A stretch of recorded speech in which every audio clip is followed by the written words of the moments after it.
రుద్రుని 5 ముఖములు. వేదంలో వర్ణించిన ప్రకారం రుద్రమూర్తికి 5 ముఖములు కలవు. అందు మొదటిది తత్పురుషమూర్తి. ఆయన ముఖము ప్రళయాగ్నిలో వెలిగే విద్యుత్ కరెంటు వంటి వర్ణము కలిగి ఉండును. అఘోరమూర్తి.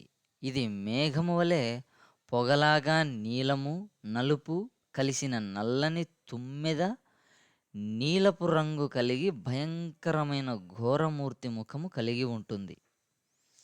సద్యోజాతమూర్తి. ఇది చంద్రుని వలె తెల్లగా, పాలవలె, తెల్ల కలువ పువ్వు వలె లేత పసుపు రంగు కలిసిన తెలుపు రంగుతో ధవల కాంతితో వెలుగును. వామదేవమూర్తి.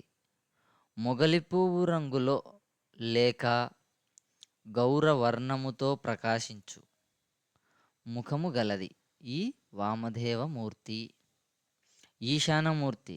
ఇది ఆత్మస్వరూపము కాబట్టి శుద్ధ స్ఫటిక సంకాశము తేజోమూర్తిగా అనగా మధ్యాహ్న సూర్యునిలోని స్ఫటిక శ్వేత నిర్మలాకాశ వర్ణములో ఈశాన్యమూర్తి ప్రకాశించును. ఈ 5 ముఖములు బోధాయన మహర్షి ప్రోక్తమైన మహన్యాస రుద్రాభిషేక విధానములో ఈ క్రింది విధంగా చెప్పబడినాయి.